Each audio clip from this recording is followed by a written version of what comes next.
السلام علیکم ورحمۃ اللہ وبرکاتہ۔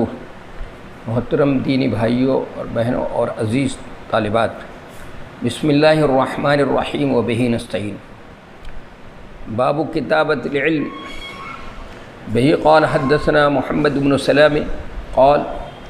اخبرنا وکیع عن سفیان عن مطرف عن الشعبی عن ابی جحیفۃ قال قلت لعلی بن ابی طالب هل عندكم کتاب قال لا الا کتاب اللہ او فهم اعطیه رجل مسلم او ما في هذه الصحیفہ قال قلت فما في هذه الصحیفہ قال العقل وفكاك الأسير ولا يقتل مسلم بكافر۔ به قال حدثنا ابو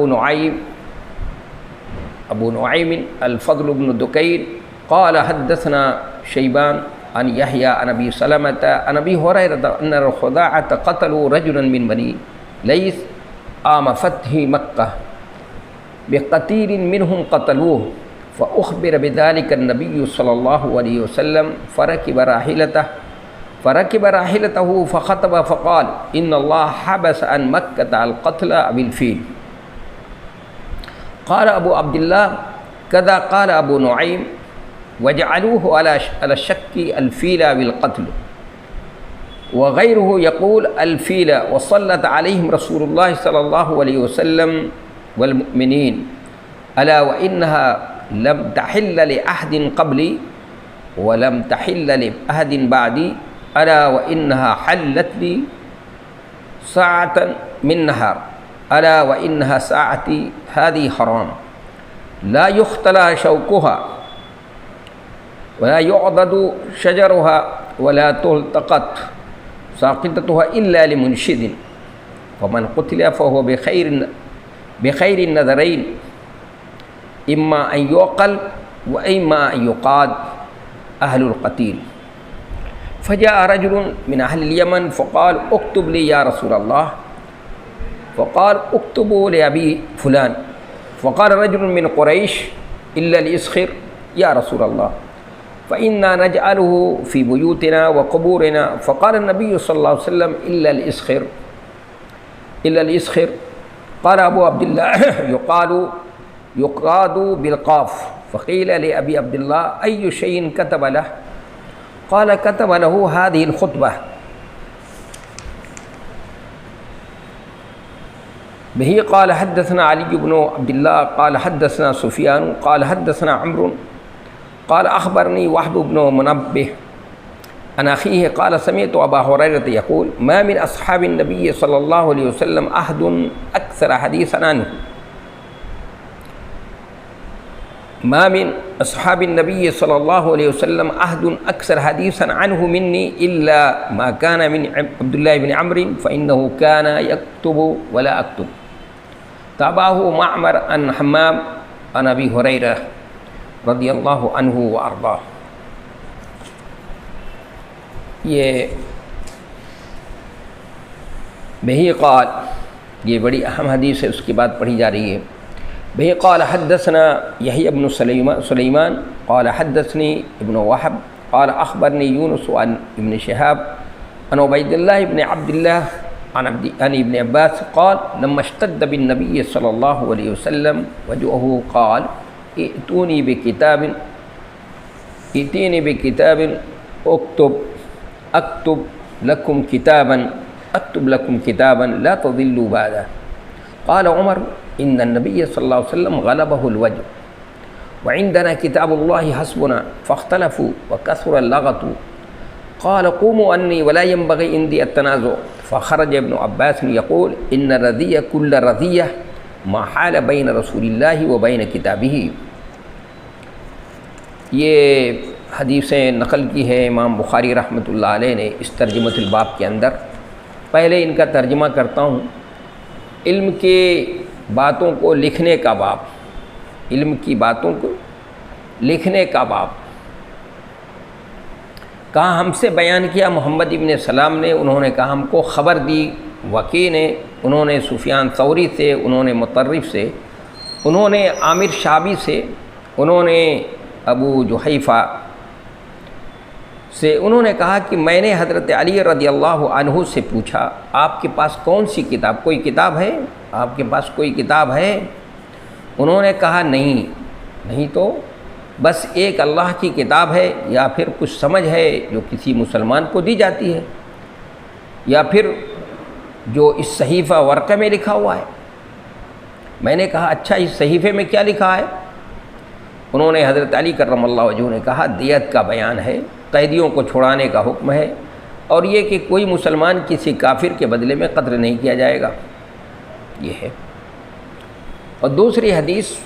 کہ کہا ہم سے بیان کیا ابو نعیم فضل ابن دکین نے بیان کیا، انہوں نے کہا کہ ہم سے شیبان نے بیان کیا، انہوں نے یحییٰ سے، انہوں نے ابو سلمہ سے، انہوں نے حضرت ابو ہریرہ رضی اللہ عنہ سے خزاعہ قبیلے کے لوگوں نے فتح مکہ کے سال بنو لیث قبیلے کے ایک آدمی کو مار ڈالا، ایک شخص کو مار ڈالا اپنے ایک آدمی کے بدلے میں جس کو بنو لیث کے لوگوں نے مار ڈالا تھا۔ اس کی خبر نبی صلی اللہ علیہ وسلم کو دی گئی تو آپ اپنی اونٹنی پر سوار ہوئے اور خطبہ دیا۔ آپ نے فرمایا اللہ تعالیٰ نے مکہ سے قتل کو، یا یوں کہا ہاتھی کو روک دیا۔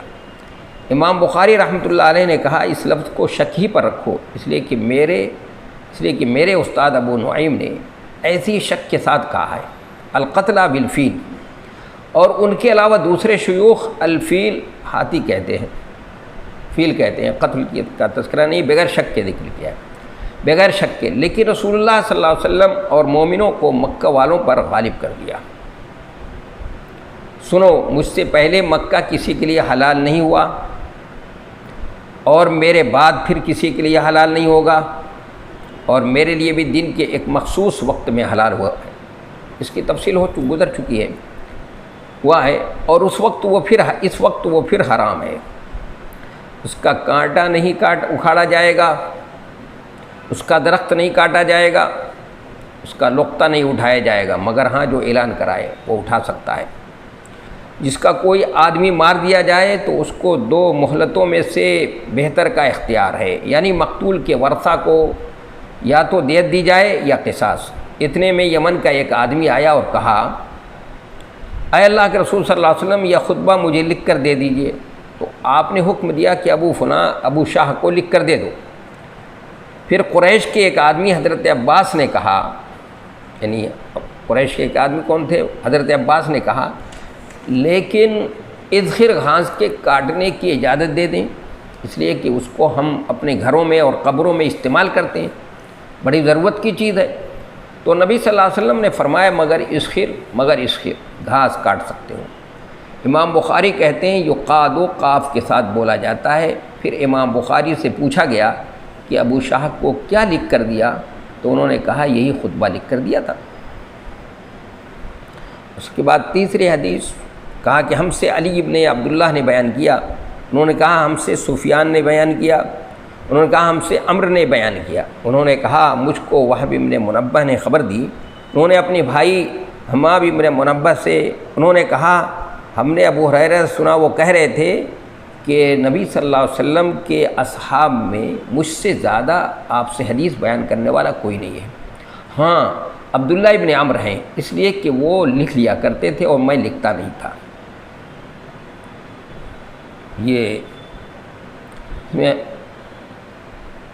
اس حدیث میں حمام سے روایت کرنے میں معمر نے بھی وہب ابن منبہ کی مطابقت کی ہے کہ حمام نے ابو ہریرہ سے روایت کیا ہے۔ اور آخری روایت جو ہے جو بہت ہی اہم ہے اور اس کو سمجھنا بھی ہے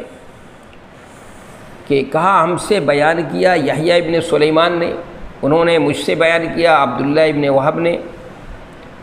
انہوں نے کہا مجھ سے بیان کیا عبداللہ ابن وہب نے، انہوں نے کہا مجھ کو خبر دی یونس نے، انہوں نے ابن شہاب سے، انہوں نے عبید اللہ ابن عبداللہ سے، انہوں نے ابن عباس سے، عبداللہ ابن عباس سے، انہوں نے کہا کہ جب نبی صلی اللہ علیہ وسلم کی بیماری سخت ہو گئی، شدید ہو گئی بہت، تو آپ نے کہا لکھنے کا سامان لاؤ، میں تم کو ایک ایسی کتاب دستاویز لکھ دوں جس کے بعد تم گمراہ نہیں ہوگے۔ حضرت عمر رضی اللہ عنہ نے کہا آپ پر بیماری کا غلبہ ہے اور ہمارے پاس اللہ کی کتاب ہے جو ہم کو کافی ہے۔ اس پر لوگوں نے اختلاف کر لیا اور شور شرابہ بڑھ گیا، تو آپ نے فرمایا چلو میرے پاس سے اٹھ جاؤ، اور میرے پاس اختلاف کرنا اچھی بات نہیں ہے۔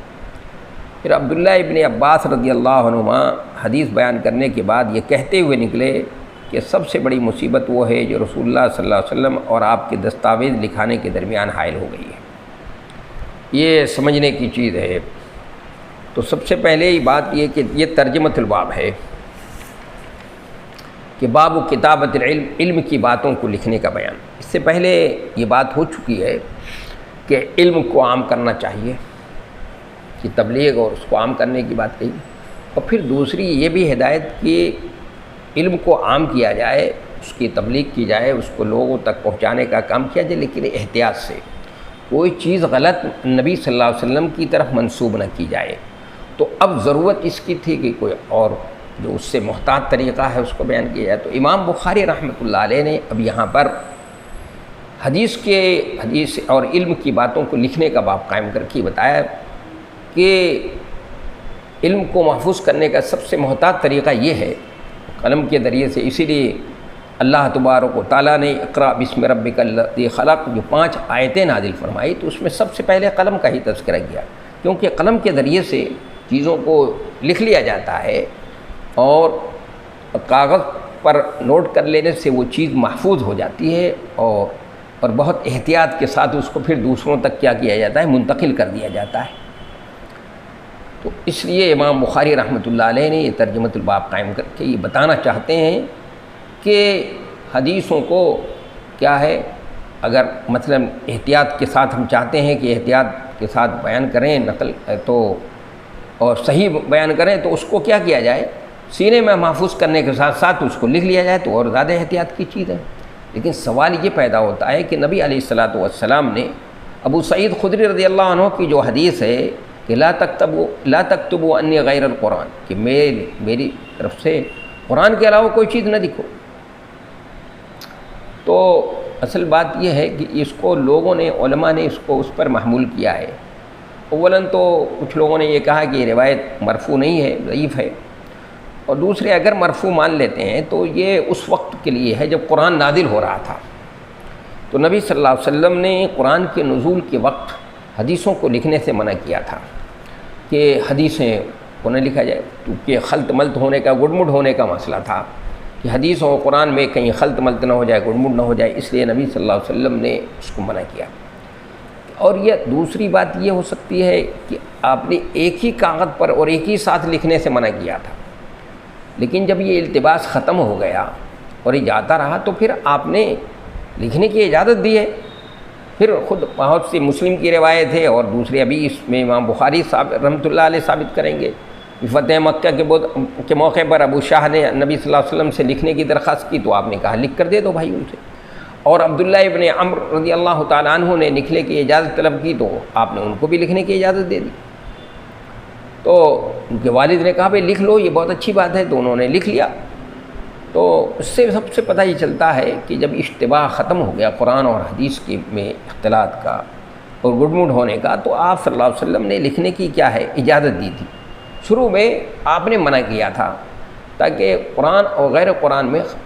یہ خلط ملط نہ ہو جائے، اور پھر یہ مقصد یہ بھی تھا کہ لوگ پورے انہماک کے ساتھ، پورے اس کے ساتھ کیا کریں، قرآن کو یاد کرنے پر لگ جائیں، قرآن کو سینے میں محفوظ کریں اور اس کو لکھیں بھی۔ اور چونکہ عربوں کا حافظہ جو ہے بہت قوی تھا، طاقتور تھا، اس لیے آپ نے شروع میں ان سے کہا کہ تم اس کو سینہ بسینہ منتقل کرو۔ وہ اپنی روایتوں کو، اپنی اشعار کو سینہ بسینہ ہی منتقل کرتے تھے، ان کا حافظہ چونکہ بہت قوی ہوتا تھا، اس لیے ان کے حافظوں پر اعتماد کرتے ہوئے آپ نے ان سے کہا تھا لکھو مت۔ لیکن بعد میں آخر عمر میں آپ صلی اللہ علیہ وسلم نے اس کی لکھنے کی اجازت دی، جبکہ وہ اس کے اشتباہ جب جاتا رہا ہے۔ تو اس لیے امام بخاری رحمۃ اللہ علیہ نے اس ثابت کرنے کے لیے یہ ترجمۃ الباب قائم کیا کہ علم کے فروغ کے لیے، علم کو آگے بڑھانے کے لیے، اس کی نشر و اشاعت کے لیے، اس کی بقا کے لیے کیا کیا جائے، اس کو نوٹ کر لیا جائے، اس کو لکھ لیا جائے، اور کاپی اور نوٹ بک کے اندر تیار کر لیا جائے تو زیادہ بہتر ہے، اچھا ہوگا۔ تو اس میں زیادہ احتیاط تقاضا ہے، تو اس لیے انہوں نے احتیاط کا تقاضا یہی ہے کہ اس کو نوٹ کر لیا جائے نوٹ بک کے اندر، اپنی کتاب کے اندر اس کی نوٹ بک تیار کر لی جائے، جیسے کہ بہت سے صحابہ کرام نے کی تھی۔ تو اس لیے امام بخاری رحمۃ اللہ علیہ نے یہ ترجمۃ الباب قائم کیا ہے کہ لکھنے کی اجازت ہے۔ اور وہ جو آپ نے منع کیا تھا ابو سعید خدری رضی اللہ عنہ کی حدیث کے اندر، وہ وقتی منع تھی، اور وہ ایک ضرورت کے تحت اور ایک اشتباہ کی وجہ سے، تاکہ قرآن اور حدیث میں اختلاط نہ ہو، گڈمڈ نہ ہو، اس لیے آپ صلی اللہ علیہ وسلم نے منع کیا تھا۔ اب اس کو ثابت کرنے کے لیے انہوں نے بہت سی دلیلیں پیش کی ہیں۔ پہلی حدیث تو یہ پیش کی ہے کہ جو عامر شعبی سے انہوں نے ابو جحیفہ سے انہوں نے کہا کہ میں نے حضرت علی کرم اللہ وجہہ سے پوچھا کہ آپ کے پاس کوئی کتاب ہے؟ انہوں نے کہا نہیں تو بس ایک کتاب اللہ کی کتاب ہے، یا پھر سمجھ ہے جو کسی مسلمان کو دی جاتی ہے، یا پھر جو اس صحیفہ ورقے میں لکھا ہوا ہے۔ تو اس باب سے مناسبت جو ہے وہ ما فی الصحیفہ، یا جو اس صحیفے میں لکھا ہوا ہے۔ تو میں نے کہا کہ اچھا اس صحیفے میں کیا لکھا ہوا ہے؟ انہوں نے حضرت علی نے کہا دیت کا بیان، قیدیوں کو چھڑانے کا حکم، اور یہ کہ کوئی مسلمان کسی کافر کے بدلے میں قتل نہیں کیا جائے گا، یہ سب لکھا ہوا ہے۔ اس لیے صحیفے میں ہونے کا مطلب یہ ہے کہ صحیفے میں لکھا ہوا ہے۔ اور پھر یہ سوال کہ حل عندکم کتاب، حضرت علی کرم اللہ وجہہ سے یہ سوال جیسے وہ حفظ نے کیا ہے، ایسی قیس بن عباد نے بھی یہ سوال حضرت علی سے کیا تھا۔ اس کی وجہ یہ بتائی جاتی ہے کہ شیعہ اس بات پر عقیدہ رکھتے تھے کہ رسول اللہ صلی اللہ علیہ وسلم نے اہل بیت اور خاص کر حضرت علی کو وحی کی کچھ ایسی باتیں لکھوائی ہیں جو کسی اور کو نہیں معلوم ہے۔ حضرت علی کے جواب سے معلوم ہوا کہ شیعوں کا یہ عقیدہ غلط ہے، آپ نے حضرت علی کو الگ سے کوئی چیز نہیں لکھوایا تھا۔ اسے سوال کیا گیا تو کیا کہا انہوں نے؟ وہ کہا کتاب اللہ کی کتاب کے علاوہ کچھ نہیں ہے بھائی۔ او فہم غوطیہ رجل مسلم، یا سمجھ، یعنی اللہ تعالیٰ نے مومن کو جو عقل سلیم سے نوازا ہے، اور وہ اس کے ذریعے کتاب و سنت میں غور فکر کر کے وہ مسئلہ معلوم کر لیتا ہے، جس کا ذکر صراحتاً کتاب و سنت میں نہیں ہوتا، اس سے قیاس کے جواز کا ثبوت ملتا ہے، یہ بتایا انہوں نے۔ اور یہ بتایا کہ صحیفے میں کیا ہے، تو کہا عقل سے مراد دیت ہے۔ دیت کو عقل اس لیے کہتے ہیں کہ عقل کے معنی ہے رسی سے باندھنا، اور عقل کو بھی عقل اس لیے کہتے ہیں کہ وہ بھی کیا کرتی ہے، آدمی کو باندھ دیتی، روک دیتی ہے۔ چنانچہ قاتل کے اسبات جن پر دیت واجب ہے، وہ دیت کے اونٹوں کو مقتول کے صحن میں رسی سے باندھ دیتے تھے، اسی مناسبت سے دیت کو عقل کہنے لگے، یہ بتائی جاتی مناسبت۔ اعتراض یہ ہے کہ باب کی حدیث میں العقل کہا گیا وہ فکاک الاسیر ولا یقتل مسلم بکافر کا ذکر ہے۔ دوسری روایت میں ہے کہ المدینۃ حرم، تیسری روایت میں المؤمنون تتکافی دماؤہم ہے۔ روایتوں کا یہ فرق کیوں ہے؟ جب ایک ہی روایت ہے تو یہ فرق کیوں ہے روایتوں میں؟ جواب صحیفہ ایک ہے اور اس میں یہ ساری باتیں لکھی ہوئی تھیں، جس کو جو بات یاد تھی اس کو اس نے بیان کیا، اس سے کسی کی نفی نہیں ہوتی ہے، سیدھی بات ہے۔ سب کا حافظہ یکساں نہیں ہوتا ہے، حافظے بھی مختلف ہوتے ہیں، تو جس کو جو بات یاد رہی اس نے اپنے حافظے کے مطابق، اپنی یادداشت کے مطابق بیان کر دیا، اس لیے کسی میں کوئی اشکال نہیں ہونا چاہیے۔ اب دوسری روایت ہے جو ہمارے سامنے ابو نعیم فضل بن دکین کی، کہ دیکھیے اس میں کیا کہ محدثین کا کرام کا کمال احتیاط دیکھیے۔ قضا قال ابو نعیم، یعنی ابو نعیم فضل بن دکین امام بخاری کے استاد ہیں۔ امام بخاری رحمۃ اللہ علیہ یہ بتانا چاہتے ہیں کہ میرے استاد ابو نعیم نے اسی طرح القتل اب الفیل شک کے ساتھ، یہ محدثین کے غائب درجہ احتیاط کی بات ہے، القتل اور فیل شک کے ساتھ بیان کیا ہے، لہذا میں بھی شک کے ساتھ ہی بیان کر رہا ہوں، لیکن میرے دوسرے شیوخ بغیر شک کے صرف الفیل روایت کرتے ہیں، لہذا شک دور ہو جاتا ہے۔ الفیل سے کیا مراد ہے؟ الفیل سے اہل فیل مراد ہیں۔ اس سے ایک مشہور واقعہ کی طرف اشارہ ہے جو نبی صلی اللہ علیہ وسلم کی پیدائش کے سال پیش آیا تھا۔ حبشہ کے بادشاہ ابرہہ نے ہاتھیوں کا لشکر لے کر مکہ پر چڑھائی کی تھی تاکہ خانہ کعبہ کو گرا دے وہ، لیکن اللہ تعالیٰ نے چڑیوں کا لشکر بھیجا اور ان چڑیوں نے کنکریوں سے مار مار کر ان کا بھوسا بنا دیا۔ قرآن پاک کی سورہ فیل میں یہ واقعہ بیان کیا گیا ہے، بہت تفصیل سے اللہ نے بیان کیا۔ قابل غور بات یہاں یہ ہے کہ خانہ کعبہ اس وقت کافروں اور مشرکوں کی تولیت میں تھا، اس کے باوجود اللہ کے نزدیک اس کی حرمت کا یہ حال ہے، تو اسلام لانے کے بعد مکہ اور مکہ والوں کی عظمت و حرمت کا کیا حال ہوگا، آپ اندازہ لگا سکتے ہیں۔ قال ابو عبداللہ، ابو عبداللہ نے کہا، یعنی امام بخاری رحمۃ اللہ علیہ کہتے یقاد بالقاف، اس سے امام بخاری رحمۃ اللہ علیہ یہ اختلاف بیان کرنا چاہتے ہیں، اختلاف کی طرف اشارہ کرنا چاہتے ہیں۔ چنانچہ صحیح مسلم کی روایت میں اما یفادہ آیا ہے۔ حافظ ابن حجر رحمۃ اللہ علیہ کہتے ہیں کہ دونوں روایت صحیح ہے، البتہ جب یقاد بالقاف پڑھیں گے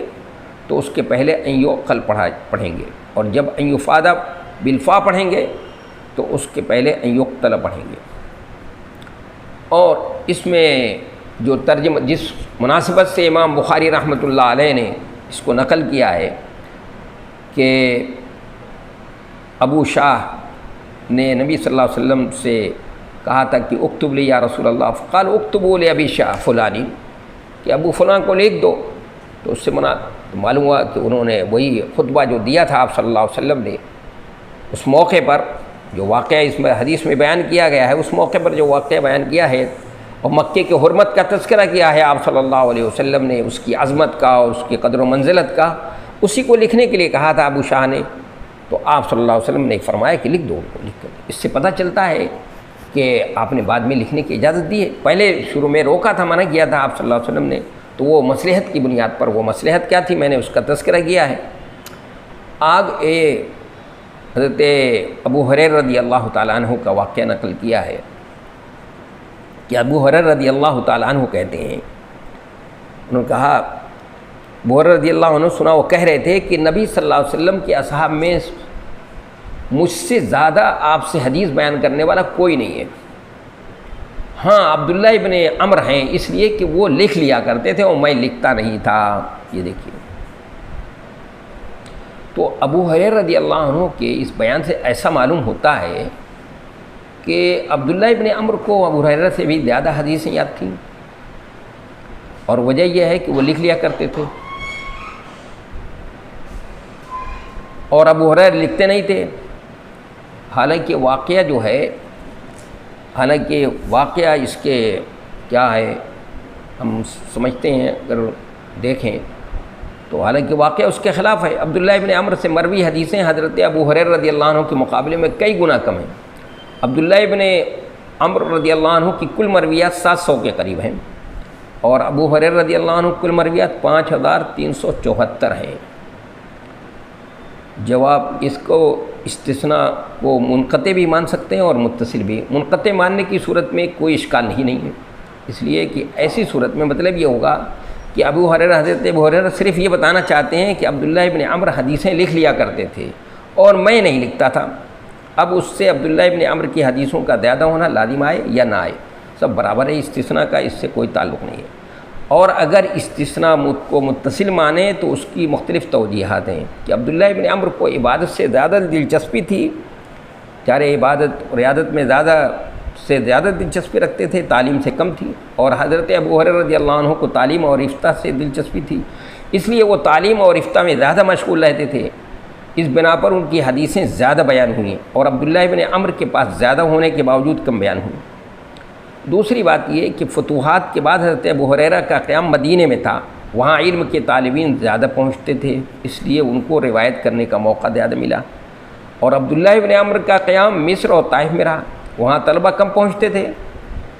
اس لیے ان کو روایت کرنے کا موقع کم ملا اور روایتیں کم ہوئیں۔ اس روایت سے معلوم ہوتا ہے کہ حضرت ابو ہریرہ حدیث نہیں لکھتے تھے، لیکن ایک دوسری روایت سے معلوم ہوتا ہے کہ ان کے پاس بھی لکھی ہوئی حدیثیں تھیں۔ حماد ابن